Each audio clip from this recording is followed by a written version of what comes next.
I've been doing this for 30 years across a lot of administrations now. I have never seen a text exchange remotely like that one.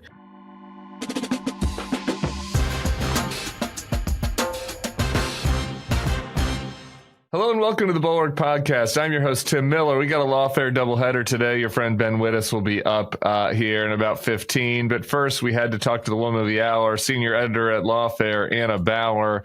Anna, you got some interesting texts, some signal messages last week. Yeah, it's been a weird 2 weeks. And it started with me on a Saturday afternoon. I was in my pajamas at like 1:20 p.m. in the afternoon because I was having a very rare day off of just kind of like lounging around.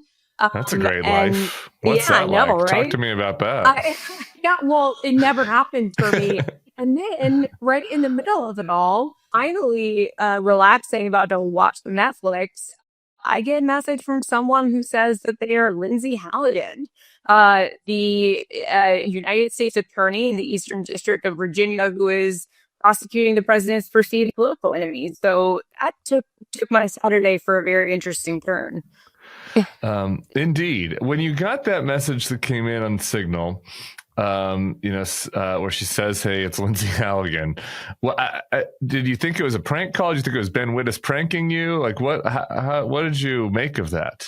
Yeah, okay. So I didn't think it was Ben Wittes pranking me, but I definitely thought that it was some kind of troll or like even maybe like a disinformation campaign. You know, you have to be careful as a journalist about who you're talking to because, sometimes you never know who is on the other end.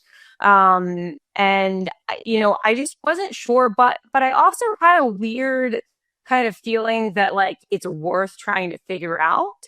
Earlier that morning, I'd been tweeting about the Letitia James case, and Letitia James is the New York Attorney General, who is one of the people who President Trump had pushed for Lindsey Halligan to prosecute. She was put in this position in significant part specifically to prosecute Letitia James, in addition to James Comey and some other folks.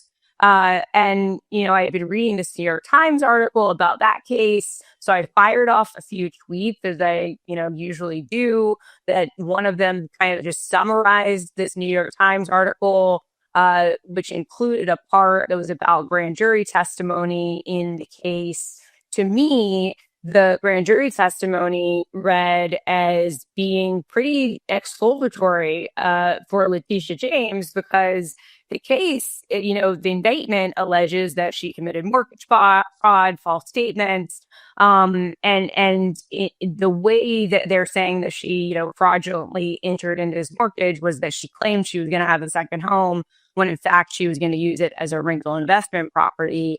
The New York Times reporting was that the person who lives in the home, who is her grandniece, had lived there for many years and did not pay rent. That to me suggested that she wasn't using the house as a rental investment property. So I posted some tweets about that.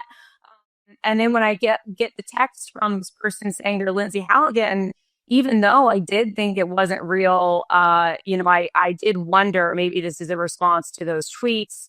And then the way that we kind of found out that actually maybe it might be her was I asked her as one of the first questions, where did we first meet and who were you with? I knew that was an answer that only she would be able to really know, or only a handful of people in the world would know. Because I've never really spoken publicly about the fact that 3 years before, I was eating dinner in a restaurant after a hearing that I covered in Trump's criminal cases.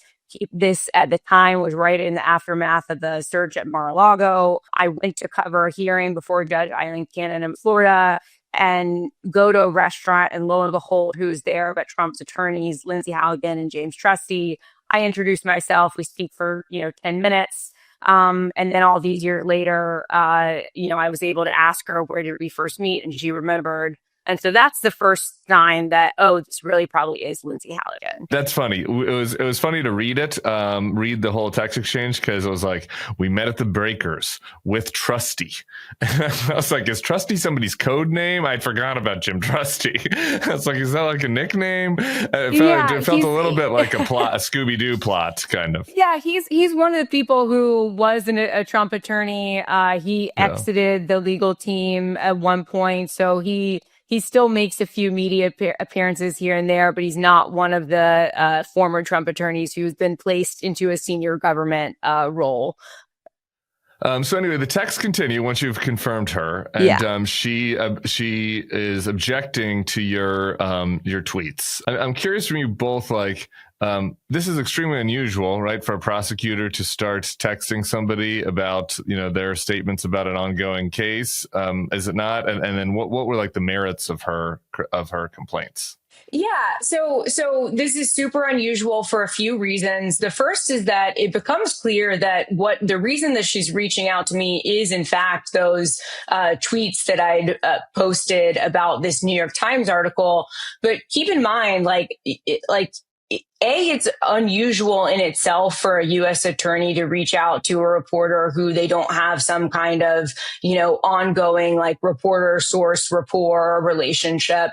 But it's not unheard of, right? Like prosecutors do reach out to reporters. U.S. attorneys sometimes reach out to reporters, although typically it goes through, kind of more official channels, but sometimes it is informal, whatever. But a few things that were unusual about this is that, one, she's reaching out to me about something that I didn't report on myself, but about someone else's reporting. And it was just the tweets that I'd posted summarizing it. Two, it's about an ongoing prosecution, which is quite unusual because there's a lot of, DOJ norms and policies where typically prosecutors just don't talk about ongoing prosecutions. There's all kinds of things that can go wrong if you, make public statements about an ongoing prosecution. It relates to a defendant's fair trial rights, prejudicial pretrial publicity, all those things. And then the third thing is that the thing that I was summarizing in the New York Times article was about grand jury testimony. And that's really unusual for prosecutors to get anywhere near the subject of grand jury matters, because not only are there DOJ policies that prohibit the disclosure of grand jury matters, there's also under the federal rules of criminal procedure, prohibition against an attorney for the government disclosing anything that's occurred before the grand jury. And it's a really strict rule. So typically prosecutors don't even go anywhere near that subject matter with members of the media because, it's super risky to do so. So all of those things surprised me about this conversation that carried on over the next 33 hours, in which Lindsey Halligan, told me that my reporting wasn't fair, something about it was inaccurate, but never would actually tell me what even was inaccurate about it. So I will say it's worth mentioning that if there's a strict rule against disclosing grand jury information to the media, this administration is, as you had noted in the James Comey case, taking a pretty hard line on alleged leaks to the media. So you'd think that maybe Lindsey Halligan might be worried about that. Well, this is one of the things that we found to be really, newsworthy about this unusual communication between a U.S. attorney and a reporter about an ongoing prosecution, is that at the same time that she is reaching out to me unsolicited to talk to me about this case, there's, a lot of kind of ironies to that, because while she's doing that, there's reporting just a few days after she texted me that she had fired a number of career prosecutors in her office for allegedly unauthorized leaking to the media. And, Chad Gilmartin, the DOJ press guy, puts out a statement like, we only speak through our filings. We don't talk about ongoing prosecutions. And then also there's the Comey case where, as you pointed out, at the heart of that case is this question of interactions between federal law enforcement officials and the members of the media. Lindsey Halligan is personally handling that case herself. There's just kind of like all these different, ironies to which like she's doing one thing of talking to the media in this really strange way, but then at the same time seems to be super willing to, punish people for allegedly speaking out of turn. So yeah, I mean, it's very strange. I'd encourage people to read the whole text exchanges at the bottom of the article that you link to the screenshots of the text, because it is very strange. The manner in which she's arguing, in addition to being like inappropriate, and is just she seems like a very scattered person. She just not her arguments to you don't make any sense, and that seems like a weakness in a prosecutor, that they can't make a sensible argument about the point that they're trying to make. Right, and I don't know if maybe it's like she was trying to tell me something by implication, or there were things that she said I can't tell you, and so I like really don't know if maybe that's part of what was going on with why everything was so confusing. But at the end of the conversation, I still have no idea what it is that I allegedly got wrong or said in my tweet that she, specifically was taking issue with, despite my best efforts to get an understanding of it. But I think you're right, Tim, that it speaks to, like, if you look at the content of the conversation as a whole, that part of this story is about what seems to be a real lack of experience here and a real lack of apparently, competence. It just does not seem to be the type of thing that you would see in the Justice Department in the past from a U.S. attorney. And to make sure that we were right about that, we spoke to former prosecutors. We spoke to legal journalists in the days leading up to the publication, just to make sure that our gut instinct about this was right, that this is a really strange and bizarre type of communication. And none of them had ever seen anything like this. So yeah, it is very strange. Yeah, in addition to kind of another thing that speaks to the incompetence is, or maybe just malice, I don't know, is they're supposed to be preserving all these communications. And the other subplot to this story was that, after you published it, they tried to claim that this was off the record. She says to you in the text messages, I sent to you on Signal, which has disappearing messages, as if you send a disappearing message, that means it's not on the record. There were two issues with that. Like, one is that's not how off the record works. So it shows just, again, incompetence and how to deal with the media. But two, it makes it seem like she's not following the rules about preserving communications if she was happy for the messages to be disappearing.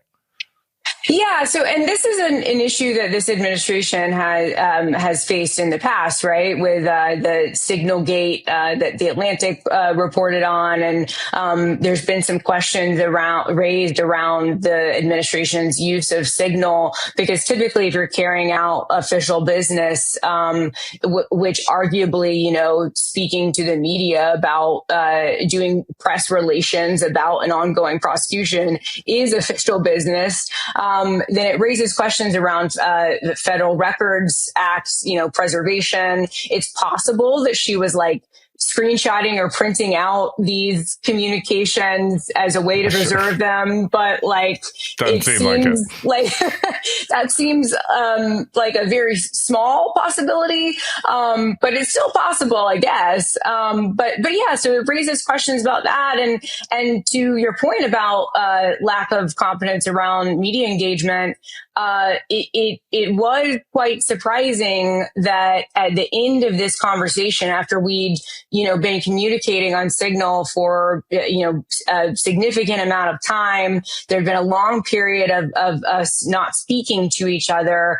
Right before we're about to publish, when she becomes aware of it, she suddenly claims that everything was off the record, Well, for people who have engaged with the media as public officials, and especially in Washington, very well know, you have to set at the outset of a conversation the basis on which you are speaking. And the default is that if there's no discussion about going off the record or going on background, then you just assume that you're on the record. And she tried to come back and say, oh no, that was all off the record. And that's just not how it works. And it's strange because, this is a woman who has a degree in broadcast journalism, was on Trump's legal team. And so very much should have, experience engaging with the media. Just one last little funny note on competence. The spokesperson for the DOJ did spell her name wrong when pushing back on you, and I encourage you to read the article for how you handled that. It gave me a good chuckle. Last thing, just biggest picture on the case. You're heading down to Norfolk. What is your sense for the status of the Tish James case overall? I mean, look, I could very well be wrong, but I looking at, and we've written about this on the site. I encourage people to look at my colleague Molly Roberts, some of the work that she's done on looking at what we know from the public evidence and from the indictment itself. To me, I have very little confidence that what Lindsey Halligan was telling me in these text messages, which is that I'm all wrong and that the evidence is going to come out and prove me wrong. I don't have a lot of confidence in that. The indictment is very vague. Everything that I have seen in terms of the public evidence suggests that this is a weak case. Again, it's possible that I'm wrong, but it certainly doesn't seem to be a case in which I would be betting a lot on it even going to trial, much less being successful at trial. I expect that in this case, we're going to see, like we have in the Comey case, challenges to the appointment of Lindsey Halligan, selective or vindictive prosecution motions. And much like the Comey case, I think that those are going to be very strong motions. You have public evidence of the president himself urging the prosecution of Letitia James and James Comey. If there's ever been, a selective or vindictive prosecution motion that should be successful, it is probably in these two cases. I'm skeptical that it'll even go to trial, but if it does, I'm also skeptical of the evidence that will be presented. All right. Well, keep us posted. We'll be following the progress on this as you're heading down to Norfolk to cover it. And who knows? Keep an eye on your signal feed. Who knows who'll be incoming next? Anna Bauer, thank you very much. Really appreciate it. Up next, your colleague, Ben Wittes. All right. We are back. He, in addition to being the editor-in-chief of Lawfare, he also writes Dog Shirt Daily. It's hard for me to tell if that's a dog shirt. It looks like an animal shirt of some kind.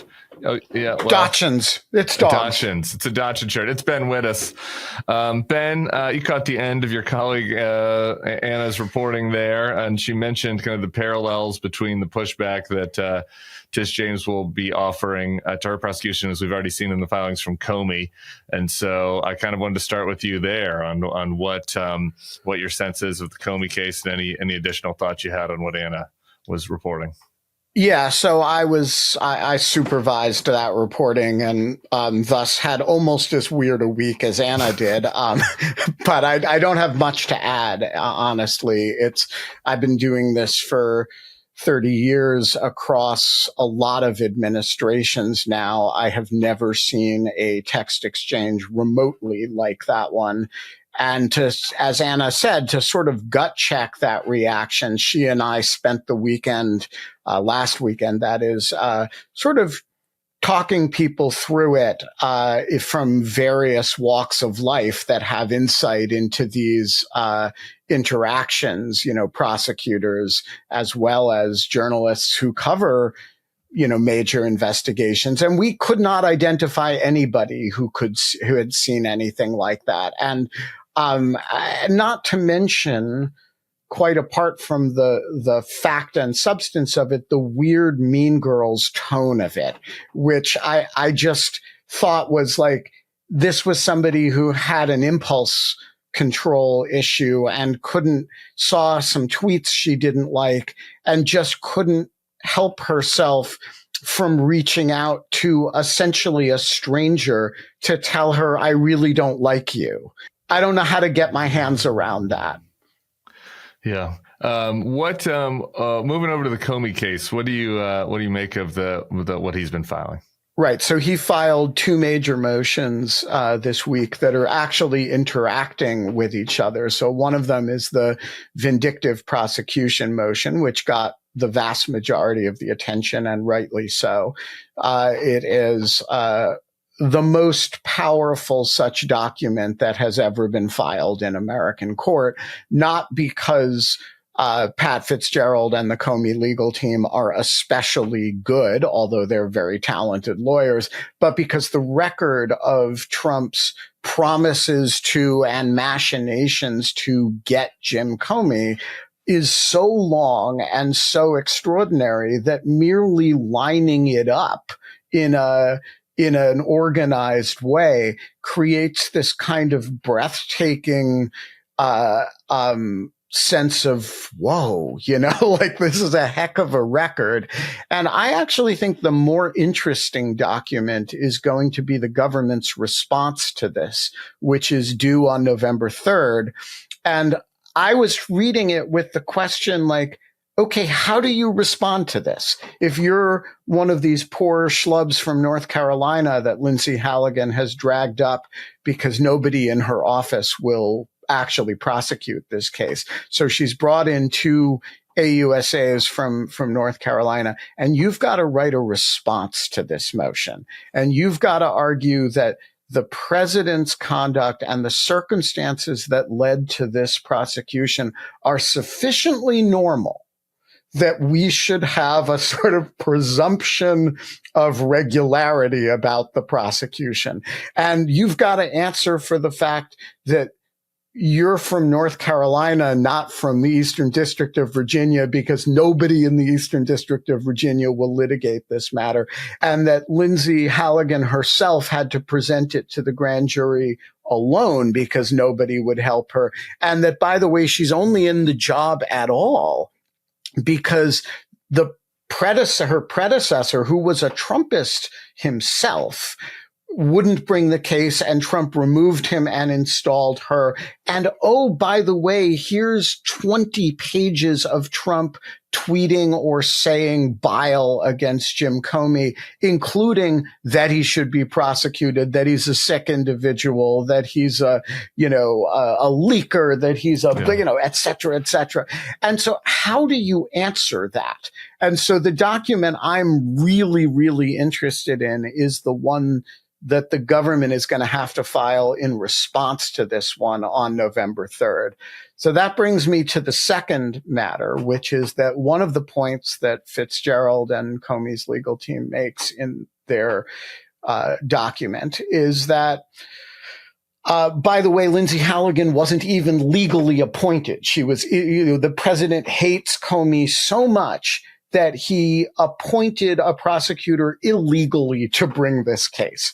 And that gives rise then to this second document, which is a quite technical legal argument, though not a difficult one, that Halligan, in fact, is not legally occupying the office that she's indicted him from.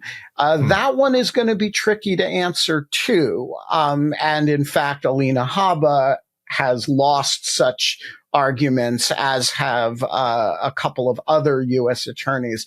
So, the Comey team, it is not the hardest job in the world, because the procedural irregularities are extreme. The indictment may be on its face deficient, but is certainly weaker than hell.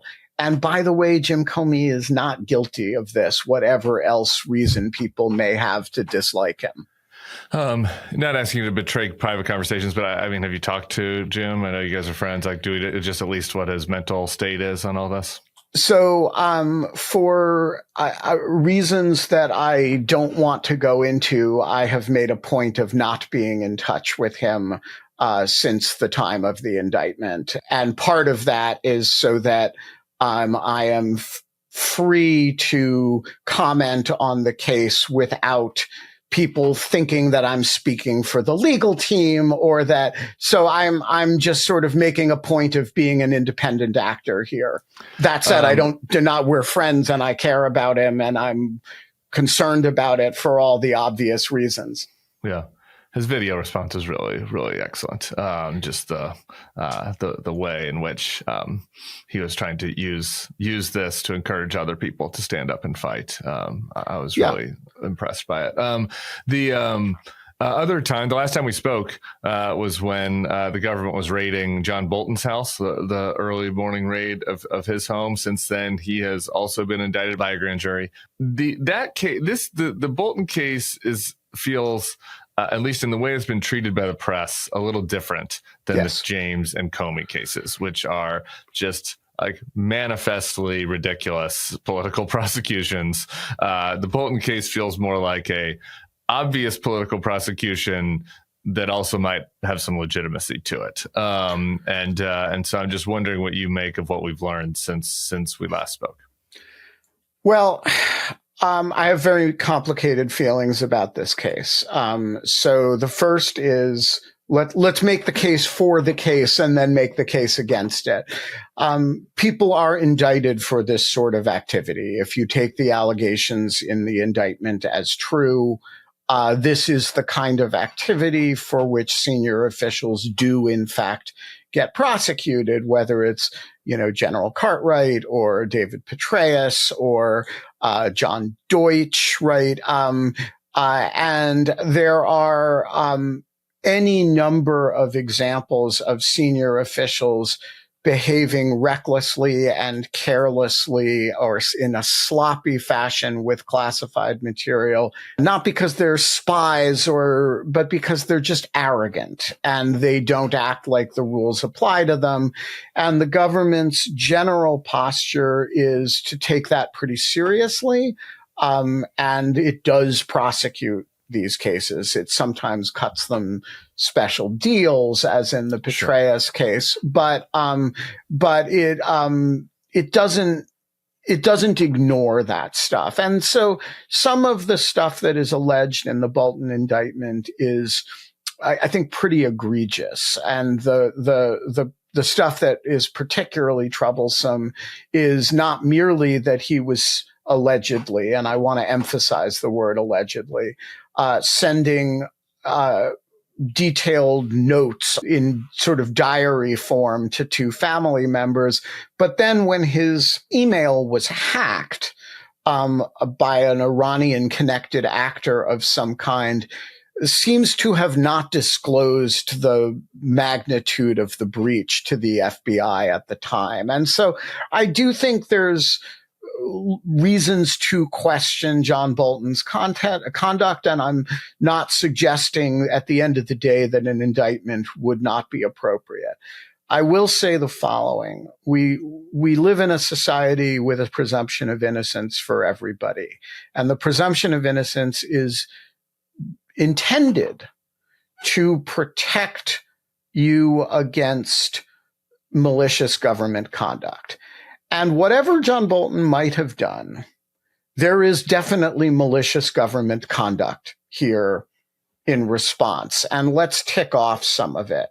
So number one, we know that the president and the vice president have been commenting on this investigation in a way that it's not quite at the level of what they're doing with Letitia James and Jim Comey, like sort of demanding it. But the president wants John Bolton prosecuted. The president wants revenge against John Bolton, even though John Bolton didn't participate in his first impeachment, right? John Bolton left the rule of law people hanging on that. Just on this point, the easy counterfactual to this is if John Bolton was doing what Mark Meadows did and going on to Fox and defending Trump and talking about how great Mr. Trump was doing in the second term, how impressed he is by all the peace deals. This case would not have happened. Obviously. And everyone agrees with that. I don't think you could find anybody that would say that no, that there was still that this is still such a serious national security matter that it would have gone forward.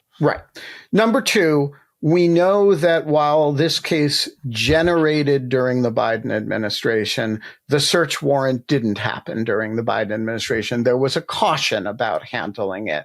And that's not to say it wouldn't have developed, but let's just say it didn't develop, right? And then you get the Trump people back into office on their revenge campaign, which we know includes malicious activity against other people, including lying about them.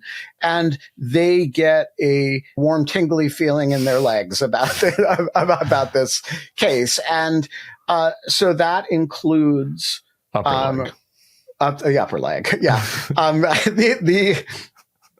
That includes Kash Patel tweeting about a search while it was ongoing. And it includes the fact, and I know this because I was physically there when that search warrant took place, as you know. The New York Post was not there, and they had the story that it was happening. I know they weren't there because I was there. And moments after I went live from the scene, the New York Post had the story, and Kash Patel was tweeting about it, and Pam Bondi responded. And that is, I don't know what more evidence that you could have that the Justice Department, both on the investigative side and on the legal side, is actively trying to humiliate John Bolton. And then we have serial stories about how there is pressure to go through the seized material in lightning speed and bring this case really fast. Normally, this stuff takes months to go through the material that you take in a search. And when it's some of it may be classified. This is a months-long process. The FBI is very meticulous about it. They got this done in a few weeks, under extreme pressure from the White House and from the Justice Department, muckety mucks. In those circumstances, it seems to me you have to amp up the presumption of innocence. And you say it is there to protect us against the government cheating, lying, and trying to humiliate somebody. And we know that the government is cheating and trying to humiliate somebody here. And so I actually feel under these circumstances, I have no particular love for John Bolton, not the nicest guy in Washington, but I do think it is important to take seriously that he is presumed innocent until they prove every fact in this indictment. It's funny that literally every person that defends Bolton in this case begins their defense with a throat clearing about how they have no love for John Bolton. I don't like his policies. He's not very nice. He's not an enjoyable person to be around. He's not. And yet... And of course he has that mustache, and the mustache, I think if he there might be a whole different attitude about John Bolton if he shaved. I don't, but look, the Constitution is there to protect people you don't like. It's not merely there to protect the people you do like. And I feel very strongly about John Bolton's civil liberties. I want to go on to the Trump settlement. Donald Trump is demanding that his Justice Department pay him about $230 million in compensation for the federal investigations into him. There were two ongoing lawsuits before he won the 2024 election. One was a 2023 lawsuit about the Russia investigation. There was another one, which was a lawsuit that they're filing over the classified doc search at Mar-a-Lago, arguing that that was inappropriate. This is... insane on so many levels. You wrote on Tuesday, I want to read you to you. I am sufficiently enraged by Trump's demand for hundreds of millions of dollars in gratitudes from a department now run by his personal lawyers to compensate him for warranted and merited investigations and prosecutorial activity, that the better part of valor is to refrain from comment until my blood cools. I'm hoping the blood is still hot, and I would like to hear from you about this. I mean, look, I covered all those investigations. And I supervised a team that covered those investigations. I sat personally through the New York criminal trial, which is not at issue in Trump's demands for gratuities from the Justice Department. There were a lot of counts. It was 91 total, 33 of which he was convicted of in New York. Let's leave those aside. Eileen Cannon threw out some stuff on, garbage grounds that had nothing to do with the merits of the matter. No count against Donald Trump has been dismissed because it lacked merit. And in fact, the government presented on the January 6th matter something like 160 pages of evidence in the wake of the Supreme Court opinion, trying to show how stuff was not covered by the immunity decision. So it is one thing to demand compensation for having been put through the ringer in an investigation of which you've been cleared. How about if we're going to give somebody $250 million, how about George Redis? He did nothing except try to show up to work, and we put him in solitary confinement for 48 hours without access to a lawyer. Donald Trump never left his gilded mansion in Mar-a-Lago. There are a lot of people. There are even Trumpist people, right? Stephen Hatfill, who was the principal suspect in the anthrax case, who's now a Trump advisor on. I don't have a problem with compensating Stephen Hatfill, which happened, I believe. You don't get compensated for things of which you do not get cleared. That's number one. Number two, if you happen to be president, you don't get to demand that your own Justice Department pay you for not getting cleared, much less to the tune of $230 million. And number three, if you staff your Justice Department with, at the leadership levels, with your personal lawyers, you really don't get to demand that your lawyers who have a fiduciary obligation to you, direct the Justice Department to give you money. So I don't know what else to say about this other than, I think it's even more outrageous than bulldozing part of the White House, which also, happened at the same time. But other than to say it is outrageous, and it is outrageous that they are contemplating doing it, I assume because nobody is able to say no to him, that some of them will even try to do it. I don't know what to say. I hope he gets it. I'm just saying, I hope he gets it. There's no better finger in the eye of the people that voted for him on the grounds that life was too expensive for them than for him to take $230 million of their hard-earned taxpayer dollars and give them to himself. While he's he's a self-proclaimed billionaire. He probably is an actual billionaire now for the first time ever because of his crypto scam. And he's going to take hardworking Americans' money and give them to himself for restitution because he had emotional damage, and do nothing to help make things more affordable for them. And I think it would be perfect. I just think it's a nicely packaged box, nicely wrapped story, and I hope that he takes it. So I, just as a matter of principle, feel called to disagree with you, because it is $230 million of the taxpayers' money. And, but I don't disagree that there's an elegance to it at a political level from your point. On a serious note, however, I will say that any attorney who participates in this decision, who has been an attorney for Donald Trump or in another circumstance in which they have a client interest, the head of the civil division, Stan Woodward, for example, represented one of Trump's co-defendants and a number of witnesses across the matter, and needs to have bar discipline, because you actually don't get to represent both the United States and a criminal defendant who is demanding money from the Justice Department at the same time. You don't get to do that. Maybe they'll be prosecuted by the next Justice Department. A topic for another day. Mike Johnson, I should just mention, the Speaker of the House, said that it's great. This is good for him. Good on him.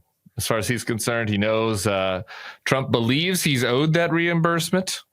And Mike Johnson is for what's just and right. And he thinks it's just absurd that people attack him for everything he does. So there you go. Well, there you go. It's position of Speaker of the House. By the way, I also want the Justice Department to give me $230 million. I've got a lot of complaints. I got a rash, as the dude would say. I want to talk to you about the January 6th pardons a little bit and the recent news on that. 34-year-old Christopher Moynihan, who had been convicted for rioting at the Capitol on January 6th, has now been accused of sending text messages in which he wrote, "Hakeem Jeffries makes a speech in a few days in NYC. I cannot allow this terrorist to live. Even if I am hated, he must be eliminated. I will kill him for the future." Not really subtle there. David Mastio over at the Kansas City Star, shout out to him. He's got an article out this morning, has gone through kind of legal filings and has identified now more than 30 cases of reoffense among the January 6th pardoners, including child porn, alleged assault on a police officer, again, multiple weapons violations, and rape. So there you go. I mean, there's a lot. The reoffenses are offensive in their own right, but the one with Moynihan is particularly apt because I think it's the first example of someone that was convicted for attempting political violence, getting pardoned, and then attempting to reoffend, in the same vein. Yeah, so I will point out that in the other direction, however, you see this reflects your bias, Tim. That you're only reporting the examples where the convicts who Trump has released reoffended. You're not pointing out that the QAnon Shaman has written a letter saying that Trump is not the legitimate president, that he is the legitimate president. And so some people are truly reformed and are showing a love of their fellow man that out Gandhi's Gandhi. And all you want to focus on is, the rapists and the people who are doing political violence. Shame on, I haven't been following Jacob Chansley's recent material that closely. So thanks for bringing that to our listeners. I will. Let me pull it up here. Great. I will read it to you.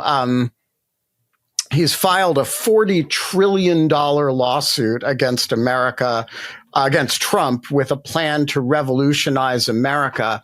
Vice reports Jacob Chansley, better known as the shirtless, bison-horned QAnon shaman from the Capitol cosplay riot, is unfortunately back in the news. This time he's filed a lawsuit that either definitively proves that he and everybody involved in the riots were not of sound mind, or that he is just another performatively crazy crank trying to hop on the right-wing gravy train.